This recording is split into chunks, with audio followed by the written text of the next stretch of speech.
Bismillahirrahmanirrahim. Alhamdulillahi rabbil alamin. Wassalatu wassalamu ala ashrafil anbiya'i wal mursalin wa ala alihi wa sahbihi ajma'in. Qala rabbi syrah lana sadrana wa yassir lana umurana wahlul 'uqdatam min lisanina yafqahu qawlana. Nawaitu ta'lam wa ta'lim wa tadhakkur wa tadhkir wa naf'a wal intifa' wal ifada wal istifada wal hatha ala tamassuki bi kitabillah wa sunnati rasulillahi sallallahu alaihi wasallam wa du'a ilal huda wa dalalata alal khair ibtigha wajhilah wa qurbih wa thawabih subhanahu wa ta'ala. Subhanallah walhamdulillah wa la ilaha illallah wallahu akbar wa la hawla wa la quwwata illa billahil aliyyil azim. Qala musannifu rahimahullahu ta'ala wa nafa'ana bi'ulumihi fid daraini amin. Kata dia ke-11 itu ya. Ke-11 daripada 13 sifat. Ni jalan tariqah kitab Kifayatul Muqtadi ni. Dia ambil perjalanan ataupun dia ambil mazhab Imam Abul Hasan Al-Ash'ari. Sebab Imam Abu Hasan Al-Ash'ari ataupun mazhab Asy'ariyah, sifat Allah yang wajib diketahui oleh tiap-tiap mukallaf hanya sebanyak 13 sifat. Kalau yang 20 tu, itu kaul Imam Abu Mansur Al-Maturidi. Adapun Imam Abu Hasan Asy'ari ni ataupun mazhab Asy'ariyah, dia kata hanya 13 sifat sahaja. Sifat Allah yang wajib diketahui oleh tiap-tiap mukallaf secara tafsil sebanyak 13 sifat sahaja. Jadi kitab Kifayatul Muqtadi ni, dia jalanan Imam Abul Hasan Asy'ari. Sebab tu saya kata ke-11 daripada 13 sifat. Jadi kalau sampai sebelah ni, lagi 2 sifat lagi, habislah. Sifat Allah tu habis dah. Sifat yang wajib diketahui tu habis. Masuk nanti ni sifat yang harus bagi Allah aja. Okey, baik. Jadi yang ke-11 ni, daripada 13 sifat ni, wajib kita percaya dan i'tiqad. Percaya dan i'tiqad ni, ini namanya maqasid syar'iyah. Tujuan syarak ataupun kita sebut matlamat hukum syarak tu, nak bagi kita tu ada kepercayaan, nak bagi kita tu ada i'tiqad. Itu maqasid dia. Adapun wasilah, perantaraan untuk sampai kepada percaya dan i'tiqad tu, kenalah mengetahui dulu, kena tahu dulu. Sebab itulah kepercayaan ni ataupun i'tiqad ni lazim daripada ada percaya tu, mesti dengan ada pengetahuan. Kalau tak ada pengetahuan, apa yang nak dipercayai, apa yang nak di-i'tiqad, tak boleh lah. Sebab itulah ada wasilah, belajar. Bila dah tahu tu, baru masukkan dalam hati. Tapi tak lazim ada pengetahuan, tak lazim ada pengetahuan, ada kepercayaan. Tak lazim. Kenapa? Kerana ada juga orang yang dia tahu tapi tak masukkan dalam hati. Jadi kerja kitanya kena tahu, dan lepas tu letak dalam hati, simpulkan dalam hati. Tak macam tu, baru namanya ada kepercayaan. Baik. Ayat ni, ayat yang kata wajib kita percaya. Macam dulu-dululah. Nak bagi faham ayat ni, nak bagi lengkap ayat ni, kita kena buat penambahan lah. Bukan maknanya pengarang kitab ni tak pandai. Bukan maknanya tu. Dia nak meringkaskan, nak bagi kitab ni sesuai untuk orang awam. Tapi kita nak kena faham, nak kena tambah lah. Macam mana nak buat ni? Macam ni. Wajib pada syarak atas kita mengetahui serta percaya dan i'tiqad. Barulah lengkap ayatnya. Wajib pada syarak. Sebab yang mewajibkan tu syarak. Syarak yang mewajibkan. Mana bila sebut syarak yang mewajibkan tu, kenalah pada Allah dan Rasul. Sebab Rasul yang menyampaikan hukum hakam wajib ke sunat tu kepada umat. Jadi tapi hakikatnya Allah lah yang memerintahkan hukum wajib tadi tu. Jadi wajiblah pada syarak atas kita. Kita tu kena pada mukallaf lah. Orang yang sampai umur, ada akal, selamat panca indera dia, dan sampai seruan syarak, seruan Islam tu pada dia sampai. Jadi syarat wajibkan atas kita mukallaf tu, mengetahui dulu, kena belajar dulu. Sekarang ni kita tengah belajar lah ni. Okey, dan percaya dan i'tiqad, letak dalam hati. Okey, apa yang kita nak mengetahui, nak kena tahu, dan apakah benda yang kita nak kena i'tiqad, letak dalam hati. Sebab dua-dua tu peranan lain-lain. Kalau kata wajib mengetahui, itu wajib pada syarak dalam dunia. Fahamnya? Kalau orang tu tak tahu, sedangkan benda tu syarak wajibkan kita kena tahu, tapi dia tak tahu, ataupun buat tak tahu, ataupun tak pernah peduli, maka hukumnya orang tersebut berdosa besar.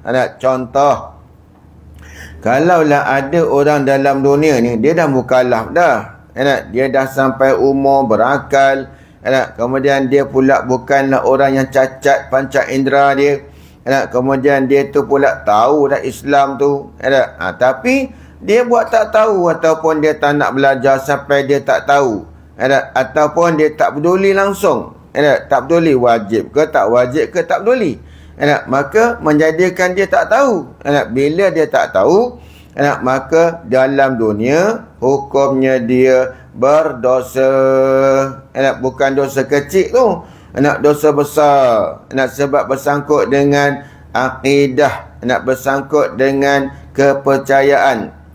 Baik. Dengan sebab dia jahil tu, dengan sebab dia tak tahu perkara yang syarak wajibkan tu, maka tak ada kepercayaan, tak ada etikad. Itu tak ada etikad, tak ada kepercayaan, itu habuan akhirat pula. Habuan akhirat macam mana? Bila di akhirat punya periksa, tak ada pernah etikad, tak pernah letak dalam hati. Na'udzubillah, orang macam ni tak terpakai iman. Di sisi Allah dia kafir. Sisi manusia tak lah. Di dalam dunia sisi manusia, kalau dia Islam, Islam lah. Sebab itulah Islam dengan iman ni dua benda yang berlainan. Bukan sama. Bukan berlazim-laziman. Bukan maknanya tiap-tiap orang Islam tu beriman. Tak. Tidak, bukan macam tu.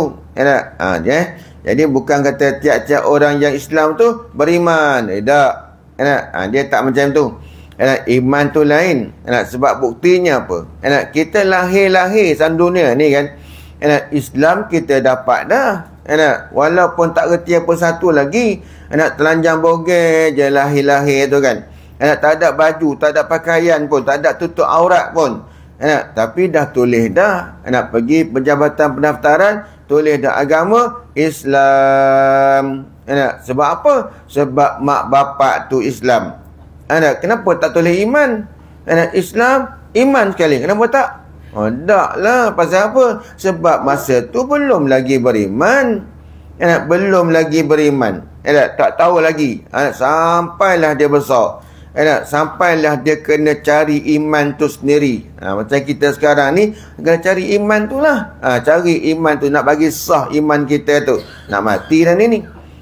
Okay. Nak bawa tu iman. Bawa iman ke alam barzah tu. Akhirat tu kena bekalkan iman dan amal soleh lah. Amal soleh tu terhenti atas sahnya iman. Kalau amal soleh ada, iman tak ada, amal soleh tak terpakai. Tak boleh pakai kalau amal soleh tanpa iman yang sah. Baik. Okay. Apa yang kita nak kena percaya, nak kena tahu, nak kena etikad ni? Bahawasanya tetap dan sabit, yakni wajib pada akal. Akal kita menghukumkan wajib bagi Allah Ta'ala tu bersifat dengan sama. Bersifat dengan sama. Sama tu bahasa Arab. Tetap. Maksud tetap tu, Allah Ta'ala tu ada, terus sekali dengan sifat samaknya. Bukan makna sifat samak dia datang kemudian. Ada Tuhan tu dulu, zat dia ada, lepas tu baru datang sifat ni. Bukan macam tu. Jangan faham macam tu. Sebab setengah orang dia faham kata, sifat samak tu datang kemudian. Tuhan buat dulu, samak tu baru ada. Ini bahaya ni. Bahaya sangat-sangat. Ni saya pernah dengar. Ada orang mengajar macam tu. Ada orang tanya dia. Dalam masa dia mengajar tu, ada orang tanya. Okay. Orang tanya macam mana? Orang tanya macam ni. Ustaz, kenapa sifat ma'ani tu wujud ada? Kudrat, iradat, ilmu, hayat, sama, basar, kalam. Ini 7 sifat yang namanya sifat ma'ani ni. Yang jenisnya, bangsanya ada. Yakni ada pada zat. Sekira-kira kalau Allah bukakan hijab antara kita dengan zat dia, maka bolehlah kita melihat sifat ma'ani Allah. Itu dalam kaedah usuluddin. Baik. Ada orang tanya. Orang tanya pada ustaz tu lah. Tapi saya tak cakap lah kat mana ustaz mana tak bercakap lah. Tapi adalah. Dia kata apa? Ustaz tunjuk, dia kata, kenapa sifat ma'ani ni ada? Maka dia kata, sifat ma'ani tu Allah yang buat pada zat dia. Okey, kalau kata macam tu, tak mana salahnya? Tak mana tak betulnya? Datang kemudian satu lagi, Allah jadikan sifat dia. Mana sifat dia tu jadi apa? Makhluk. Bila makhluk, sifat tu makhluk ada pada zat, bermakna Allah berhajat daripada makhluk. Berhajat. Sedangkan makna Tuhan tu apa? Sekali-sekali tanya macam ni merangkak nak jawab. Apa mana Tuhan? Apa mana Tuhan? Oh, yang bab ni opah, kau tak, memang susah opah ni. Orang tanya sekali-sekali, apa mana Tuhan? Merangkak jawab. Mana Tuhan tu apa, ingat tak? Terkaya daripada tiap-tiap sesuatu dan berhajat oleh tiap-tiap sesuatu kepadanya. Itulah mana Tuhan. Sebab tu tak boleh kata berhala tu Tuhan. Tak boleh. Pasal apa? Sebab berhala tu dia yang berhajat pada kita, bukan kita berhajat pada dia. Berhala tu bukan Tuhan. Macam tu. Automatik dia bukan Tuhan. Jadi kalau kata Tuhan, dia terkaya. Mana terkaya tak berhajat. Tiba-tiba Tuhan buat sifat dia, makni tu Tuhan buat. Bermakna Tuhan berhajat, sebab tu dia buat pada dia. Yang tu salah. Jadi makhluk. Jadi Tuhan tu pula berhajat kepada makhluk pula dah. Baik. Jadi salah kat situ lah. Lagi pula, kalau sifat Allah tu makhluk, membawa dah kepada zat dia juga makhluk. Bawa kepada zat dia juga makhluk. Macam kita ni kan, sifat kita ni makhluk. Batang tubuh kita makhluk juga tak? Makhluk lah Tuhan buat. Yang tu salah besar tu. Salah sangat-sangat. Sebab itulah bila kata kat sini, tetap dan sabit, yang ni wajib bagi Allah bersifat dengan sama. Jadi sifat sama Allah ni qadim, sekali dengan zat dia. Kalau zat Allah tu qadim, maka sifat sama dia juga qadim juga. Qadim lagi azali lah. Tak ada permulaan. Ada Allah tu sekali dah. Tu kata tetap dan sabit. Ada Allah tu tetap macam tu. Tetap Allah Ta'ala tu ada Tuhan, sekali dengan zat, sekali dengan sifat-sifat dia dah. Okey. Makna Tuhan tadi macam ni. Tuhan tu terkaya daripada tiap-tiap sesuatu, dan tiap-tiap sesuatu berhajat kepada dia. Terkaya dengan makna tak berhajat, tak perlulah. Tu mana terkaya tu mana tak memerlukan, dia dah kaya. Dari Tuhan tu mana dia tak berhajat. Itu dasar tu, kena ingat tu. Jadi tetap dan sabit pada akal kita, wajib Allah tu bersifat dengan sama, sekali dengan zat dia dah. Apa makna sama? Artinya, ini terjemahan daripada bahasa Arab. Sama tu bahasa Arab. Diterjemah dalam bahasa Melayu ada dua terjemahan. Tu nanti saya ulang-ulang balik terjemahan macam tu apa sebab, terjemah macam ni apa sebab. Tuan guru ni dia kata artinya, arti sama tu mendengar atau pendengar. Dua-dua ni berbeza ni. Kenapa tuan kitab letak dua? Macam ni. Sebelum Pak Da'i Syekh Wan Ismail bin Wan Abdul Qadir, zaman Syekh Daud, zaman Syekh Ahmad, zaman Syekh Zainal Abidin, ini semua orang Fatani belakang ni. Kita kena buat rombongan kat Murni, pergi Fatani kat Murni.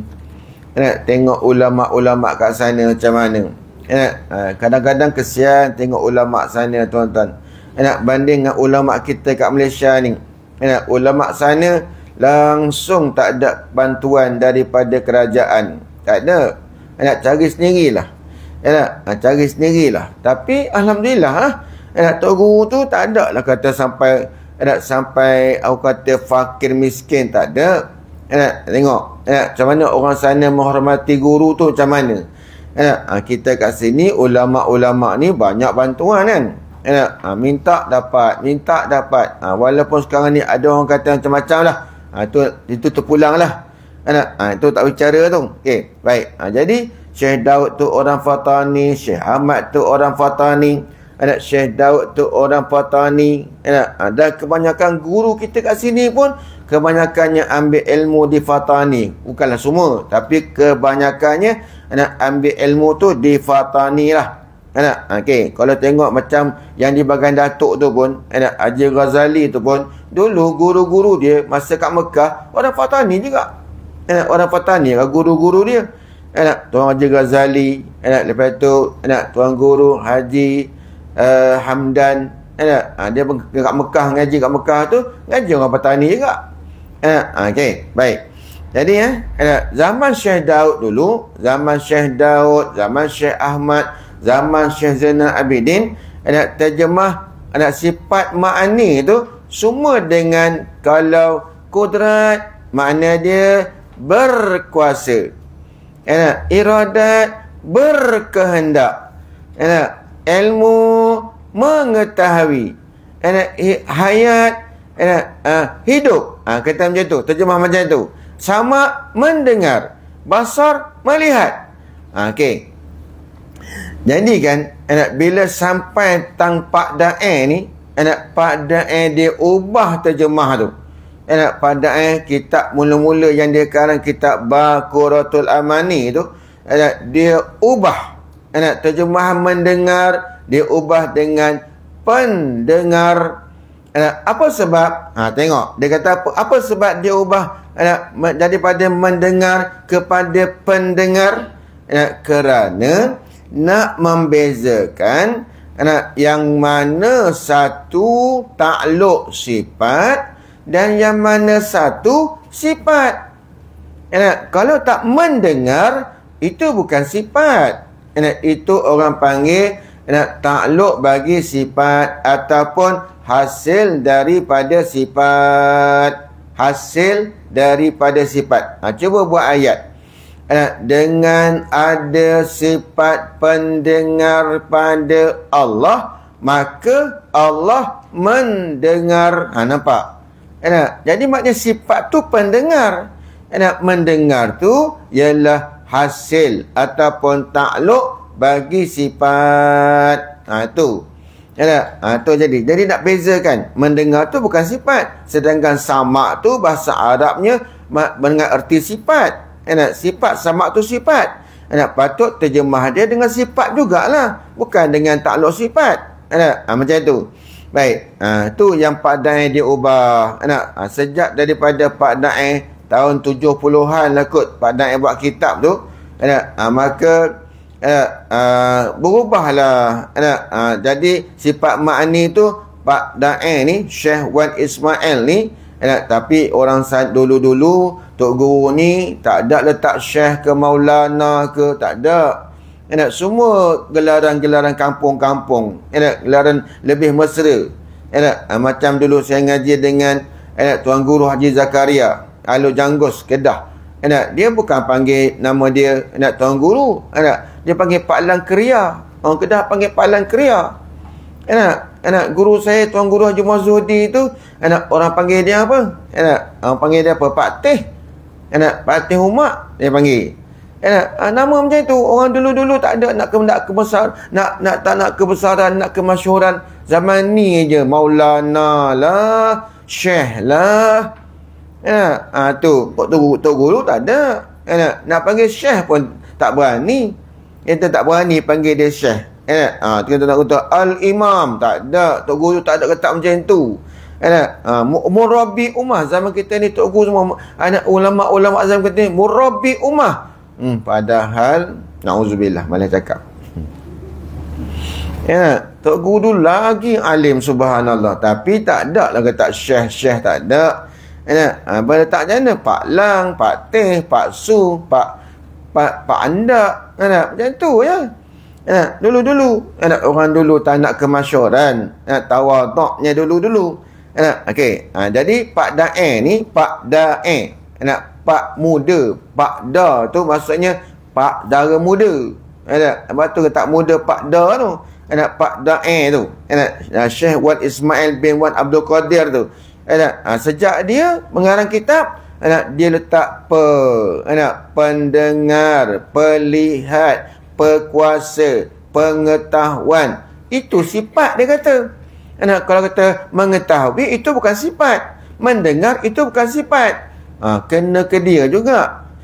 Tapi Baba Lah ni guru saya, Tuan Guru Haji Abdullah bin Haji Idris ni, dia kata kalau ada kitab terjemah dengan mendengar, jangan kata salah. Dia kata ambil jalan tengah. Ambil jalan tengah macam mana? Mendengar tu terjemah atas jalan lazim. Ini kalau saya kata macam ni kau tak faham, tanyalah. Jadi terjemah sama dengan mendengar. Kalau pendengar tu sifat lah. Tapi kalau mendengar itu terjemah macam tu terjemah atas jalan lazim. Macam mana atas jalan lazim tu? Lazim daripada mendengar mestilah dengan sifat pendengar. Jadi tak perlulah nak kata pendengar tu, dia kata cukup dengan mendengar. Orang kata sama artinya mendengar, maka orang pun faham mendengar tu dengan sifat pendengar. Dah lah, itu je dia kata. Tu Baba jelas lah. Tapi kalau anak murid Pak Dae, dia tak boleh. Anak murid Pak Dae kata salah terjemah mendengar tu, kena pendengar. Tu jalanan dia lah. Ada pun jalanan Pak Abang Guru kami Syekh Abdullah bin Haji Idris Al-Fatani ni, dia kata jangan kata salah. Syekh Ahmad terjemah mendengar, Syekh Daud terjemah mendengar. Bukan salah dia kata. Cuma kat situ kena terangkan mendengar tu atau melihat tu dengan sifat pendengar. Kalau pendengar dengan sifat pendengar. Kalau melihat dengan sifat pelihat. Tu kena faham. Sebab tu kita hari ni kan, saya rasa kita banyak salah faham ni. Saya rasalah. Nak bukti tak? Mana kak yang nak jadi wali tu?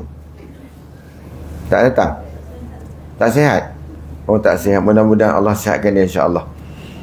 Macam ni kak nak jadi wali, terkenal pula kak nak jadi wali. Mudah-mudahan jadi wali sungguh dia. Macam ni Okey, kalau saya tanya soalan macam ni kan, kita mendengar dengan apa? Ni soalan ni nampak biasa tak? Soalan nampak biasa tak? Kita mendengar dengan apa? Telinga.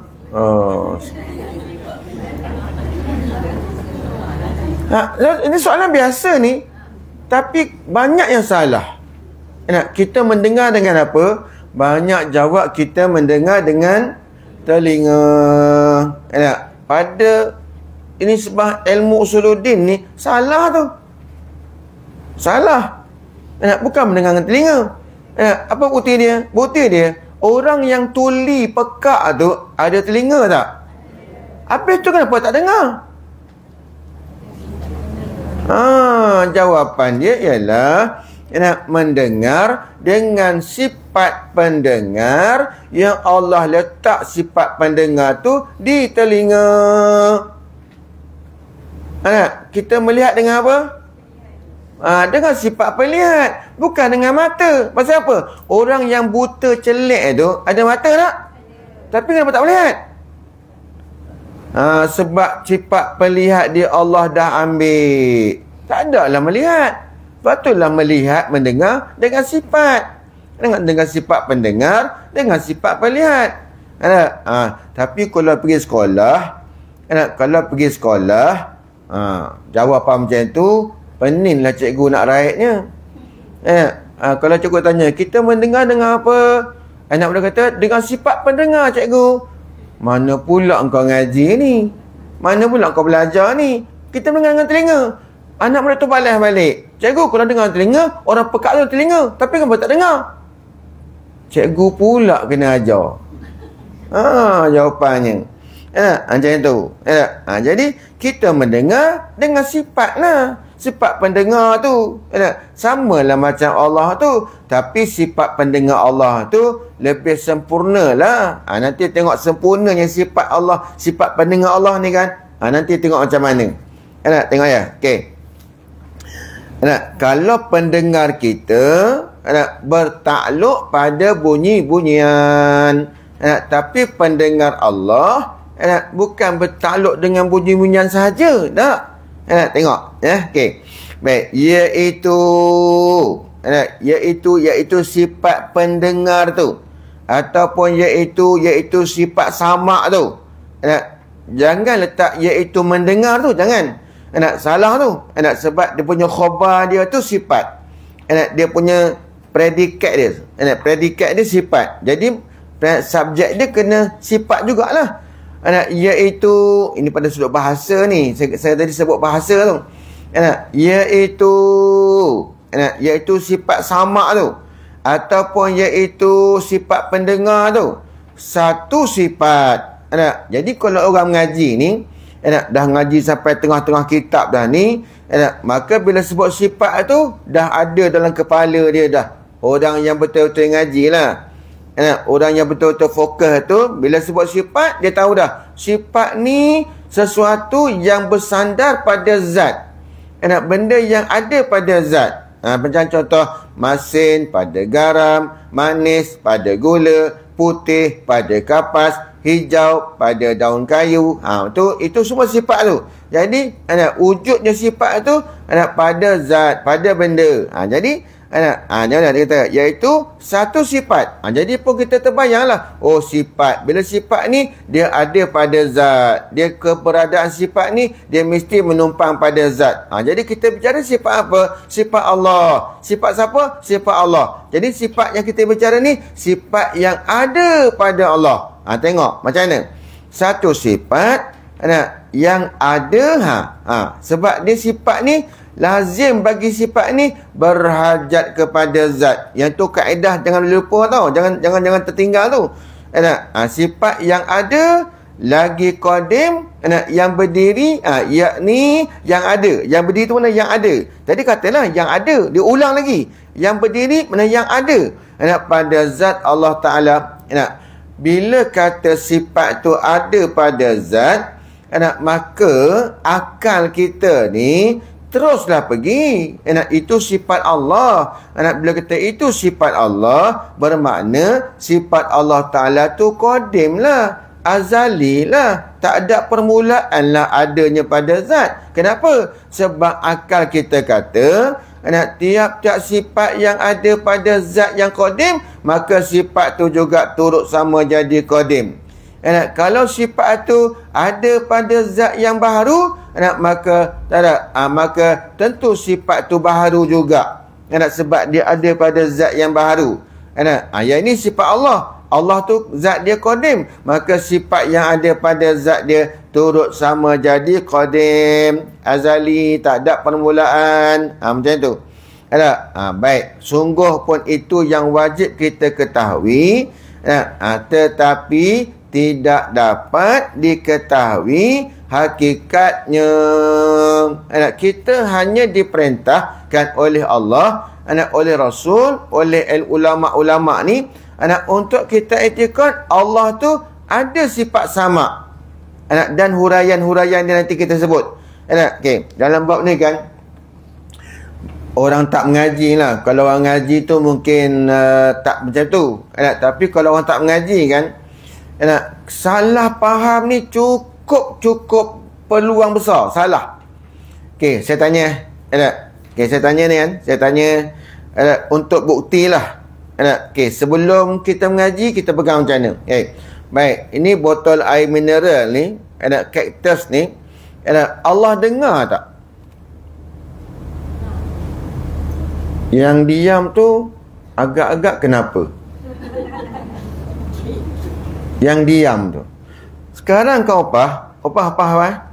Opah, Allah dengar tak botol ni opah? Dengar. Kenapa opah kata dengar? Sebab Allah dia mendengar, bukan kita mendengar. Kita kena ada suara orang mendengar kan? Ya. Okey, makna mendengar pada Allah tu apa? Sifat pendengar tadi ada pada Allah. Yalah. Makna pendengar pada Allah tu. Apa makna mendengar? Allah mendengar. Okey, makna mendengar pada Allah tu apa makna dia? Ni kan, kalau orang tak mengaji ni kan, banyak tak orang salah faham dalam bab ni. Mereka mengatakan, kalau benda tak berbunyi, Allah tak dengar. Berbunyi, baru dengar. Yang ini, bahayanya, dia telah menyamakan sifat pendengar kita, sifat pendengar makhluk, dengan sifat pendengar Allah. Bahaya tak? Kalau tak mengaji lah. Tapi kalau kita mengaji, dihurai, baru nampak kesempurnaannya sifat sama Tuhan. Baru nampak. Nampak tu mana baru faham lah. Cuba tengok kat sini. Walaupun hakikat sifat sama tu kita tak tahu, yang wajib kita kena ketahui, yang wajib kita kena etikad, Allah Ta'ala tu ada sifat sama, yang mana dengan sifat sama tu Allah mendengar. Okey, mendengar pada Allah tu mana apa? Tengok. Dengan Allah bersifat dengan sifat itulah, yakni dengan sifat sama itulah.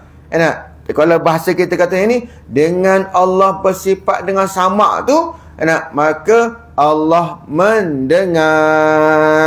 Ya tak? Ya kan?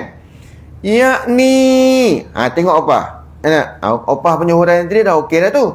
Tapi kena tambah sikit.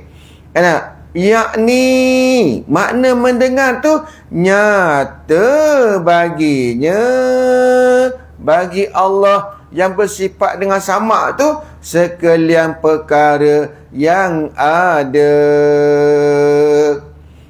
Sekalian perkara yang ada. Dengan sifat sama tu, Allah nyatalah tiap-tiap perkara yang ada itu. Ni kalau sekali-sekali dengar, macam mana Yana? Sekali-sekali dengar, macam mana? Boleh faham tak? Tak boleh. Sekali-sekali dengar, tak boleh faham. Dia kena dengar berkali-kali. Ada pun orang yang tak pernah mengaji tu, dia tak peduli pun. Sebenarnya kan, kalau dalam kitab lah, saya sebut dalam kitab lah, kalau orang yang tak pernah peduli pun tentang Tuhan, tak pernah bicara pun dalam kehidupan dia Tuhan, tak pernah bicara. Contohnya, seperti kan, dia tak pernah bicara pun dalam diri dia, dalam hati dia, tak pernah bicara pun Tuhan tu kuasa ke, tidak ke, Tuhan tu ada ke, tak ada ke, Tuhan tu melihat ke, tak melihat ke, Tuhan tu mendengar ke, tak mendengar ke, tak pernah bicara. Orang macam ni sebenarnya bahaya tak dalam kehidupan dalam dunia ke akhirat dia tu? Sebab apa? Sebab kata Syekh Ahmad dalam kitab Faridatul Faraid dia kata apa? Orang macam tu besar peluang dia nak gugur iman. Maksudnya nak jadi kufur tu luas sangat pintu dia. Kalau orang tak peduli ketuhanan, tak peduli. Sedangkan kita hidup dalam dunia ni pun kena bicara Tuhan tu. Pasal apa? Sebab kalau kita tak dijadikan, macam mana kita nak ada? Macam tu. Jadi bicaralah. Bicaralah tentang ketuhanan tu. Sebab itulah dalam kitab Durus Samin semalam ni, Muqaddimah Syekh Daud, dia kata apa? Dia kata Allah yang menentukan orang yang dipilih untuk menjadikan orang tu orang yang ma'rifatullah sejak daripada azali. Faham tak? Mana kita datang sini ni sejak azali lagi, Allah dah pilih kita untuk masuk pengajian ma'rifatullah. Ni nak kenal Tuhan lah ni. Nak kenal Tuhan lah ni. Nak kenal Tuhan bukan kenal zat Tuhan tu. Tak mungkin. Kita kena kenal sifat. Sebab dalam Quran kata Allah Ta'ala tu bersifat. Jadi kita kenal sifat. Okay. Sebab tu kata mendengar bagi Allah tu dengan makna nyata atas jalan sifat sama. Nyata. Nyata atas jalan sifat sama. Sejuk sangat ni. Sejuk sangat. Kaya surau ni. Surau lain kipas je. Kipas tepi je. Yang kipas satu je tu. Satu je. Yang mengaji tu kan berpeluh-peluh. Ini sejuk lagi, selesa lagi, lembut. Cushion ni pun kalau tidur atas ni tak jaga ni. Tengok ya. Faham tak? Faham tak? Dengan sifat sama tu Allah mendengar bukan dengan bunyi. Allah mendengar tu bunyi pun termasuk juga. Dengan makna nyata. Tang nyata tu ada korang faham tak? Ada korang faham tak? Tak faham? Tak faham langsung? Baik. Saya bagi contoh ni kan. Saya cuba nak bagi faham. Tapi faham tu bukan sama saya tau. Saya hanya menerangkan. Yang memahamkan Allah. Mudah-mudahan Allah faham dengan kita. Sebab tu kan kalau kita mengaji ni, doa lah. Rabbi zidni ilma warzuqni fahma. Rabbi zidni ilma warzuqni fahma. Sebelum guru tu datang, sebelum ustaz tu datang, ustaz tu bagi peluang. Sebab tu dia lambat. Dia bagi peluang pada anak murid tu doa banyak-banyak. Dalam masa nak mengaji tu, Rabbi zidni ilma. Ya Allah, ya Tuhan, tambahkanlah bagiku ilmu. Rabbi zidni, tambahlah akan aku ni ilma, akan ilmu. Kemudian warzuqni fahma, dan rezekikan akan aku ni kepahaman. Sebab kalau ngaji tak faham, seolah-olah macam sia-sia. Tapi Allah yang bagi faham, bukan tok guru tu.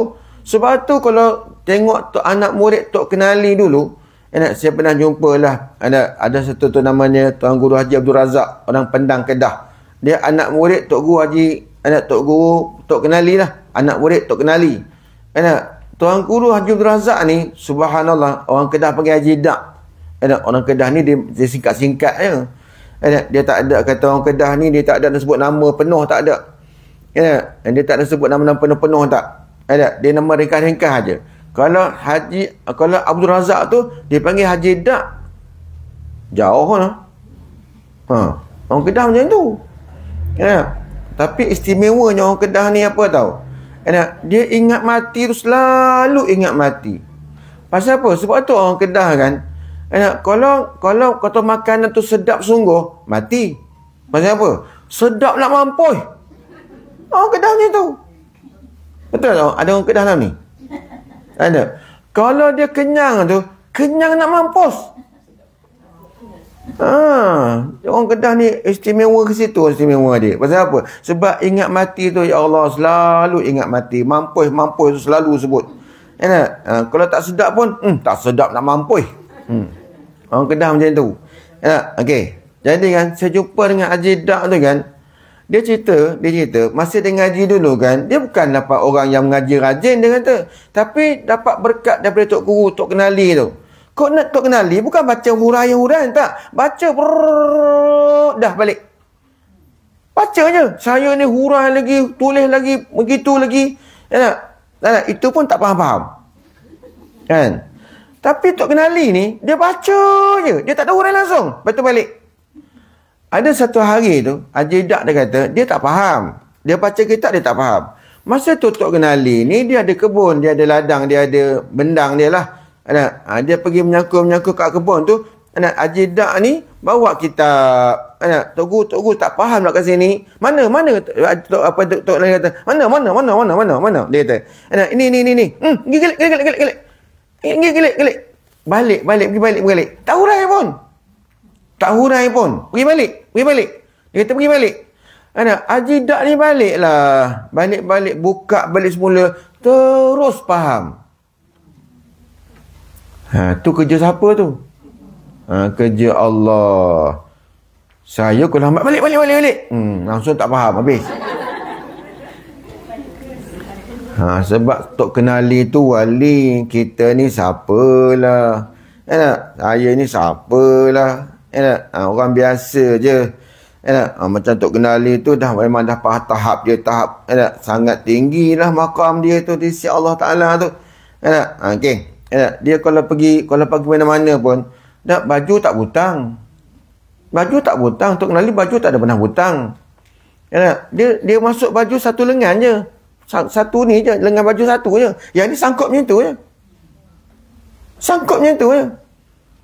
Tak ada. Kasut tak nak pakai. Selipar tak nak pakai. Jalanlah atas jalan raya. Tak pernah pakai selipar. Di kaki dia tu, orang panggil ada tokak. Tokak, tahu tokak? Tokak tu macam kudis. Yang dalam kudis tu ada ulat. Tok Kenali. Ada ulat, 2-3-4 ekor ada ulat. Tapi kan peliknya, ulat tu makan dalam tu je, duduk dalam tu je. Tak ada merebak-merebak, tak ada kena potong kaki, tak ada. Tok Kenali, dia nak semayang. Cerita wali-wali ni nak bagi semangat kita kan, macam mana Tok Kenali kan. Dia nak semayang, ulat tu tak tepi. Dia ambil buang ulat tu, mu duduk sini dulu dia kata. Mu duduk sini dulu dia kata. Tok Kenali. Tak semayang main petang sejadah, dia pun ambil ulat tu, dia tak tepi sejadah tu. Dia tak tepi. Mu duduk sini dulu dia kata. Nanti dah habis aku semayang, mu mari balik dia tu. Dah habis semayang selama Ramadan, dia ambil ulat tu, letak balik.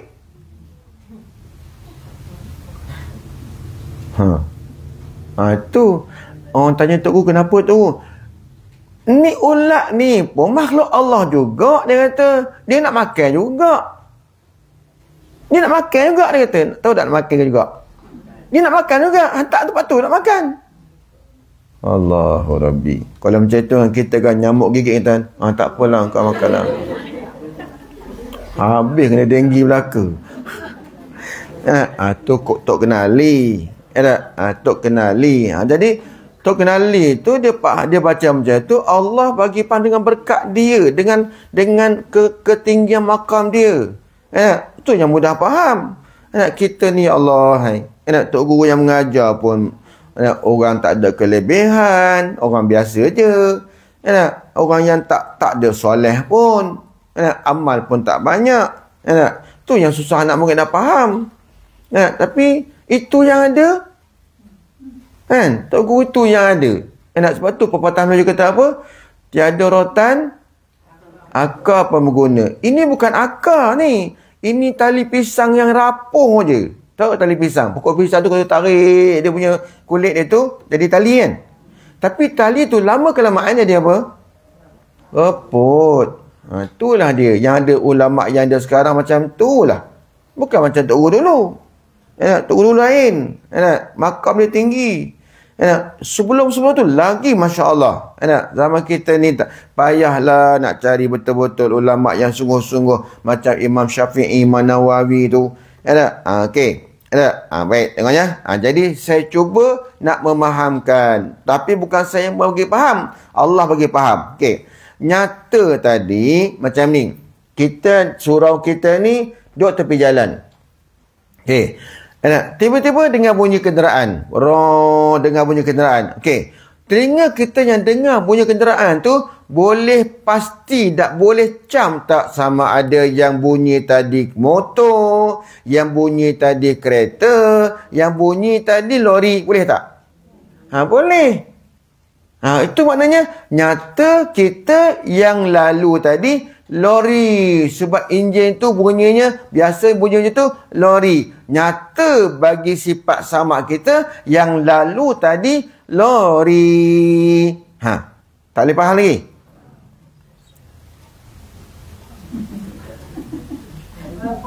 Faham kan? Mudah-mudahan Allah mudahkan kita. Mudah-mudahan Allah mudahkan kita untuk faham. Lalu pula bunyi motor. Bunyi motor. Nyata tak itu motor? Nyata. Tapi pendengar kita hanya bergantung pada benda bunyi. Sebab tu bila ditanya, sifat pendengar kita, dengar tak bunyi botol ni?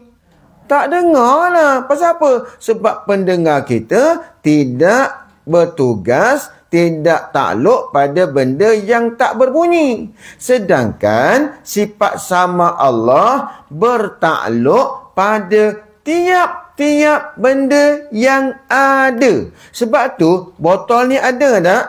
Ada. Maka Allah dengar tak botol ni? Dengar. Dengar dengan mana apa? Nyata botol ni pada sisi sama Allah tu. Botol ni macam mana, besar mana, pendek ke, gemuk ke, warna dia, semuanya Allah Ta'ala nyata asalkan benda tu ada.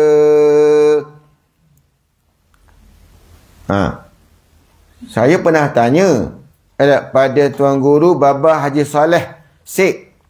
Saya tanya, macam mana sifat pendengar Allah ni boleh mendengar walaupun dia tak bunyi? Jawapan Tok Guru Saleh mudah aja. Tapi Tok Guru Saleh ni kalau tanya macam tu, dia tak ada lah jawab terus. Dia kata, bodoh mu ni. Kita pun memang bodoh pun. Sebab tu kita tanya. Maka jawapan dia apa? Jawapan dia ialah kerana sifat sama Allah ialah sifat yang maha sempurna. Sebab dia sempurna sangat.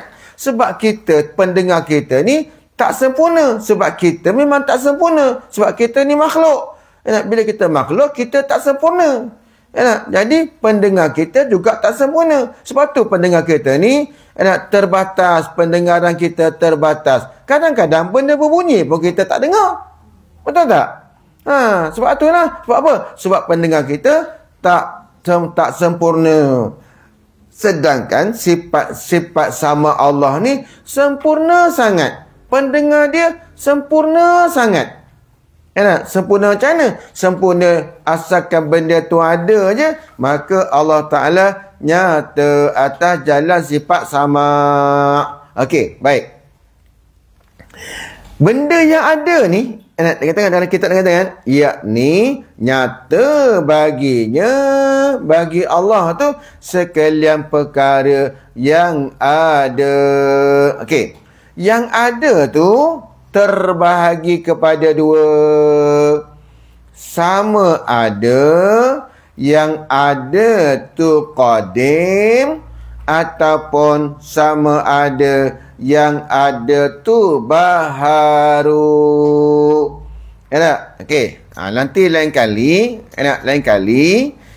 kalau sebut sifat sama Allah tu terus terbayang pada kita dan kepala kita ni terbayang apa? Terbayanglah dalam kepala kita yang sifat sama Allah Ta'ala ni bertakluk pada benda yang ada, benda-benda yang wujud. Okey. Sama ada yang ada tu qadim, seperti zatnya dan sifatnya. Sifat yang masih ada tu lah. Sifat Allah yang masih ada tu apa? 7 sifat ma'ani tu. Kudrat, iradat, ilmu, hayat, sama, basar dan kalam. Macam mana? Tengok. Sifat sama Allah tu, nyata sifat sama Allah tu akan zat dia sendiri.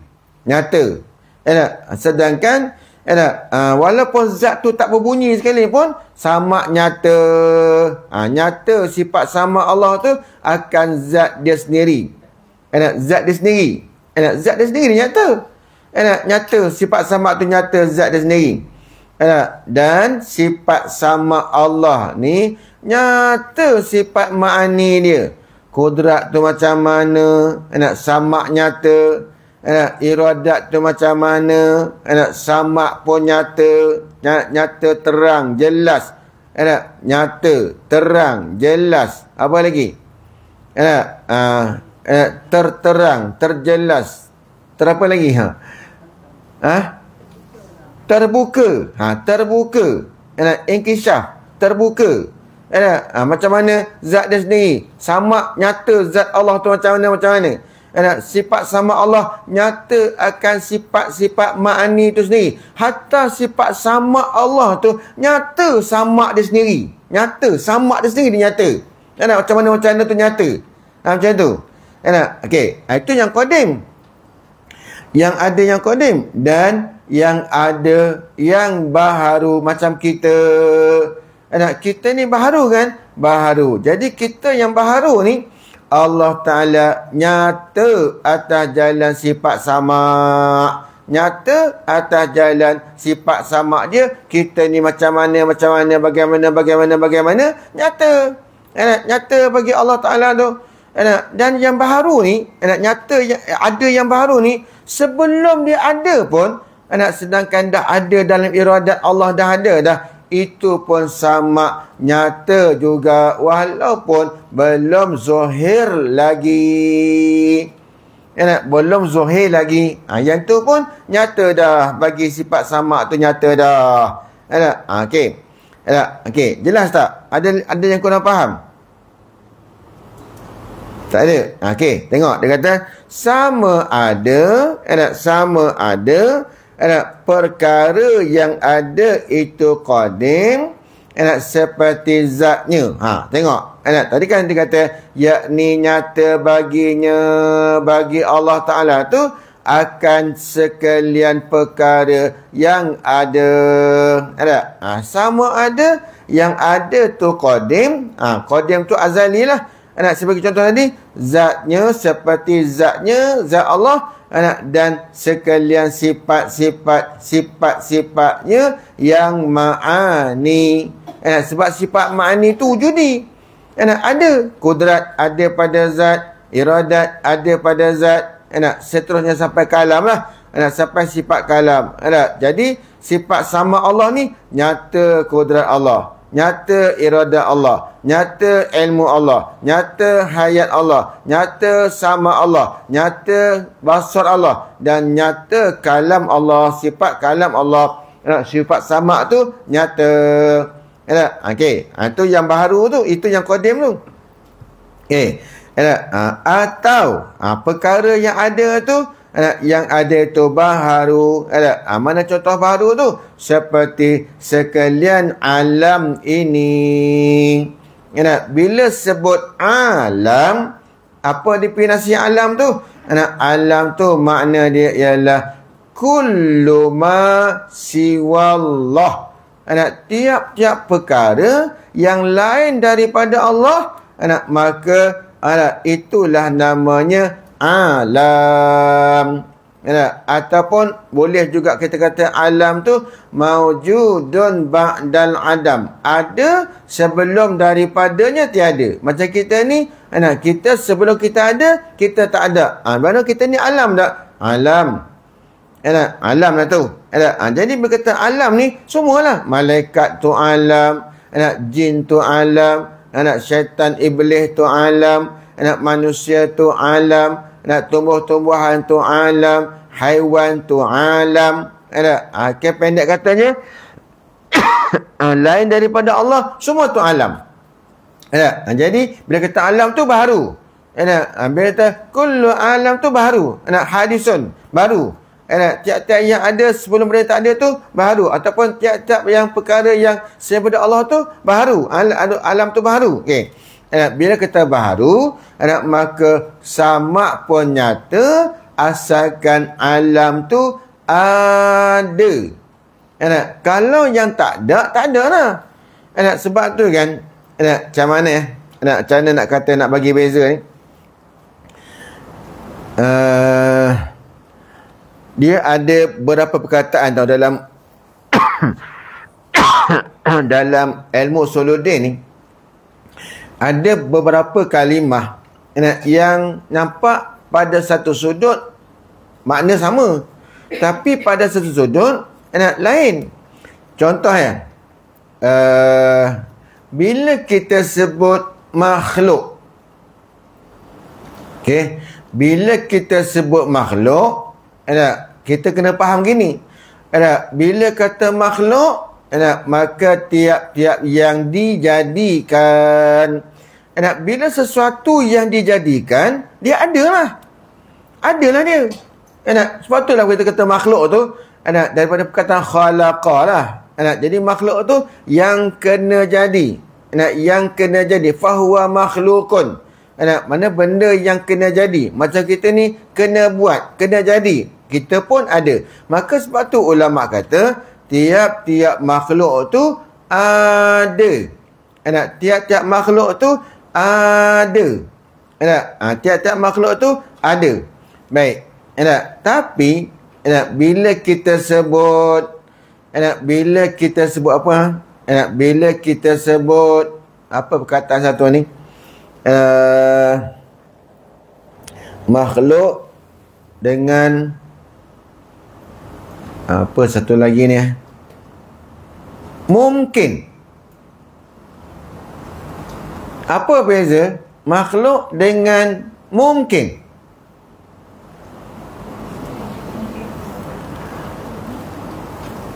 Bukan mungkin cakap Melayu tu. Bukan kata kau pergi tak kenduri rumah Pak Mat tu? Mungkin pi, mungkin tak. Itu mungkin mana barangkali. Ini bukan, ini benda mungkin. Mungkinun. Mungkin dengan makhluk ni apa beza? Kalau makhluk, kita kata benda yang telah ada. Sebab tu bila sebut makhluk, khusus benda yang telah ada. Tapi bila kita sebut mungkin, tak semestinya mungkin tu makhluk. Sebab tu ulama kata tiap-tiap makhluk tu mungkin, tetapi tidak tiap-tiap mungkin tu makhluk. Tu kalau sekali-sekali dengar kurang faham tu. Saya ulang balik. Ni balik ni kena makan Panadol lah jawabnya. Pening lah jawabnya ni. Bila sebut makhluk, mesti dia mungkin. Sebab mungkin tu makna dia yang kata alam tadilah. Maujudun ba'dal adam kullu ma siwa Allah. Jadi bila kata makhluk, mungkin pada sudut sama. Sebab apa? Sebab tiap-tiap makhluk dia mungkin. Mungkin sebab apa? Sebab ada dia sebelum daripadanya tiada. Ataupun tiap-tiap barang perkara yang selain daripada Allah. Itu makhluk, itu mungkin. Tapi bila pandang pada satu sudut lain pula, tidak semestinya mungkin tu makhluk. Ada tak mungkin yang bukan makhluk? Ada. Dia mungkin tapi bukan makhluk. Allah tak buat. Seperti apa? Seperti contohnya iman Fir'aun. Asalnya Fir'aun tu mungkin tak beriman? Mungkin. Mungkin tak anak kufur? Mungkin. Sebelum iradat menentukan Fir'aun tu kufur, mungkin dia kufur, mungkin dia beriman.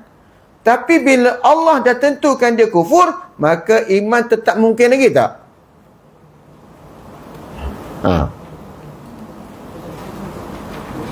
Macam mana? Kalau yang baru-baru datang ni, pening gila lah jawabnya. Dua-dua tu mungkin. Allah sebelum Allah menentukan Fir'aun tu kufur kan, mungkin tak dia beriman? Mungkin. Mungkin tak dia kufur? Mungkin. Dua-dua tu kategorinya mungkin. Tapi bila Tuhan dah pilih salah satu daripada dua perkara tadi, contohnya Fir'aun tu Allah tentukan sejak azali dia kufur. Okey. Makna tadi beriman pada Fir'aun tadi tetap tak namanya mungkin. Tetaplah. Tetap nama barang mungkin, benda mungkin. Tapi Allah buat tak? Tak. Makhluk tak? Tak. Pasal apa? Sebab kalau makhluk mestilah ada. Tapi ada tak pada Fir'aun tu iman? Tak ada. Jadi tetap ada mungkin? Tetap dia mungkin. Sebab itulah bila sebab mungkin, ada mungkin yang bukan makhluk. Dan selama-lamanya tidak dijadikan. Sebab apa? Sebab tidak ada di dalam iradat. Tak ada dalam iradat. Macam tu. Okey. Jadi kan sekarang ni, bila kata takluk pada benda yang baharu, asalkan benda baharu tu ada, alam tu ada, maka sama Allah Ta'ala tu mendengar. Dengar mana? Nyata. Nyata. Asalkan benda tu ada. Okey, baik. 5 minit lagi. Tengok ya. Okey, sekarang kan kita nak memahamkan benda tu ada macam mana? Saya bagi kaedah. Kaedah ni jangan lupa. Orang kata kalau dalam matematik tu orang panggil apa? Formula. Sebab dalam Malaysia ni pakar formula ada. Tapi dah berhenti dia menteri lah. Kan? Tak apalah, ikut dia tu kan. Macam ni Okey. Ustaz, ada soalan. Cik Malik soalnya. Ustaz, apakah perbezaan antara istilah alam dan makhluk? Tadilah, adakah alam tu sama dengan mungkin? Okey. Bila sebut alam, kalau dia dah ada, namanya makhluk. Tapi kalau alam tu belum ada, namanya mungkin. Mungkin tak? Mungkin. Tapi tiap-tiap mungkin tu tak semestinya dia alam, tak semestinya dia makhluk. Macam tu. Tak semestinya dia makhluk. Jadi bila sebut alam, kullu ma siwa Allah. Sebab tu bila sebut alam ni kan, bila sebut alam, dia melengkapi semua. Melengkapi apa? Tiap-tiap barang yang selain pada Allah, maka dia alam. Ataupun mawjudun ba'da adam, maka dia alam. Ada sebelum dia ada tu dia tak ada. Itu alam. Dan bila kata alam juga termasuk juga yang kita sebut ma yasih fil akli wujudu wa adamuhu. Benda yang terima pada akal adanya dan tiadanya. Okey. Tapi bila sebut makhluk khusus. Apa makna khusus? Yang telah ada je, yang wujudi je, yang Tuhan buat je, namanya makhluk. Ada pun yang Tuhan tak buat, tak nama makhluk. Macam iman pada Fir'aun, itu bukan makhluk. Kufur pada Sayyidina Abu Bakar, itu bukan makhluk. Okey. Jadi berkata alam tu sama dengan mungkin tak? Ya, sama dengan mungkin pada satu sudut sama. Tapi pada satu sudut tak sama. Apa dia? Bila sebab mungkin, ada mungkin yang boleh jadi, ada mungkin yang takkan jadi. Tapi berkata alam tu, benda yang dah ada ni, benda yang dah wujud ni. Lain. Okey. Kaedah kita, nak tahu benda tu ada tak ada tu, sebagai kaedah ni, cuba nak bagi faham je. Okey, apa dia? Tiap-tiap perkara yang kita boleh capai dengan 5 panca indera, maka benda tu adalah. Tiap-tiap perkara yang kita boleh capai, yang kita boleh dapati dia dengan 5 panca indera, maka benda tu ada. Contoh, tiap-tiap yang mata boleh nampak, mata kan panca indera kan, maka yang kita nampak tu ada tak? Ada lah. Tak kira sama daripada warna ke, zat ke, jisim ke, jirim ke, asalkan benda tu wujud depan mata kita, maka benda tu adalah. Warna-warna, putih, hijau, kuning, biru, merah, ada lah tu. Itu mana ada tu? Okey, sama. Itu satu. Tiap-tiap bunyi-bunyian yang sampai ke telinga kita. Jadi bunyi-bunyian tu ada tak? Ada. Sebab tu dia sampai ke telinga kita. Dan tiap-tiap yang kita boleh dapati dengan hidung kita, dia bau kita, panca indera bau kita tu, panca indera hidung kita tu, maka yang kita cium bau-bauan tu ada tak? Ada lah. Sebab tu lah bau-bauan tu jenis ada. Baik. Dan tiap-tiap yang kita boleh sentuh dengan penyentuh kita. Apa dia? Kulit kita ni sentuh, panas, sejuk. Jadi panas sejuk ada tak? Ada lah. Dan tiap-tiap yang kita boleh rasa dengan lidah kita. Dengan lidah kita apa dia? Panca indera lidah kita tu. Masin, masam, manis, pahit. Semua tu benda ada. Jadi maknanya, bila sebut yang tu, maka tiap-tiap benda yang ada tu nyata bagi Allah Ta'ala. Nyata bagi Allah Ta'ala. Nyata bagi dia. Sebab tu kalau benda tu berbunyi, ada tak bunyi tu? Ada. Nyata bagi Allah Ta'ala. Bagaimana, macam mana bunyi-bunyian tadi, suara-suara tadi tu. Ada. Sama bau-bauan. Nyata tak bagi Allah bau tu? Nyata. Dengan sifat apa? Dengan sifat sama dia. Nyatalah bagi Allah. Okey. Okey, kemudian tu kaedah tu. Kaedah. Kaedah nak tahu benda tu ada je. Maka yang kita boleh capai dengan 5 panca indera. Maka mana benda tu ada. Sebab itulah licin, kesat, kita boleh rasa tak? Boleh. Jadi licin ke, kesat ke, Itu semua kata benda tu wujudi, benda ada. Jadi tiap-tiap benda yang ada, Allah Ta'ala nyatalah dengan sifat sama. Wallahu alam. Maka sekiranya perkara yang ada tu qadim, maka Allah Ta'ala mendengar yakni nyata baginya pada qadim dan azali. Wallahu alam. Ada soalan?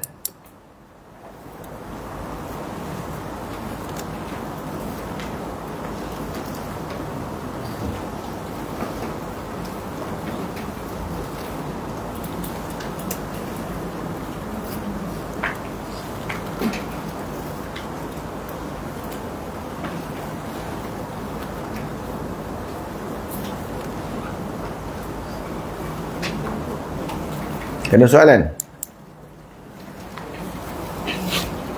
Boleh faham semua? Tak faham semua pun tak apa. Tapi boleh faham tak? Yang penting-penting tu boleh faham. Kalau nak testkan faham tak faham balik kan, cuba baca sendiri. Lepas tu cuba hurai sendiri. Tengok nak cermin. Qala musannifun, ngajar dalam cermin. Tengok kita ngajar sendiri.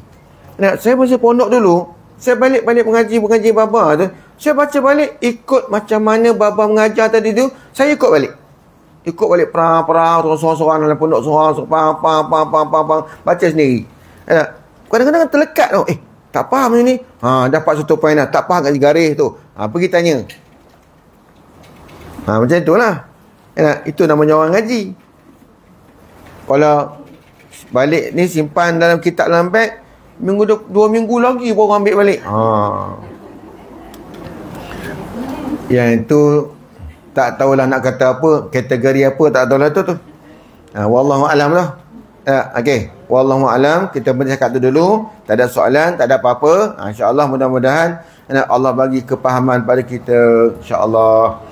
Bismillahirrahmanirrahim. Alhamdulillahirrahmanirrahim. Wassalatu wassalamu ala ashrafil anbiya'i wa mursalin wa ala alihi wa sahbihi ajma'in. Allahumma ya azimah sultan, ya qadimah ihsan, ya da'imah ni'am, ya kasirah jud, ya wasi'al ata', ya khafiyya lutuf, ya jamisana, ya aliman la ya'jal. Salli rabbi ala sayyidina Muhammad wa alihi wa sallim wa rida sahabati ajma'in. Allahumma lakal hamdu syukra wa lakal manna fadla wa anta rabbuna haqqa wa nahnu abiduka وأنت لم تزل لك أهلا يا ميسر كل عسير ويا جابر كل كسير ويا صاحب كل فريد ويا مغني كل فقير ويا مقوي كل ضعيف ويا مأمن كل مخير يسر علينا كل عسير فتيسر سعلك يسير اللهم يا من لا يحتاج إلى بيان وتفسير حاجاتنا كثير وأنت عالم بها وخبير اللهم إني أخاف منك وأقام يخاف منك وأقام لا يخاف منك الله بحق ما يخاف منك نجنا مما لا يخاف منك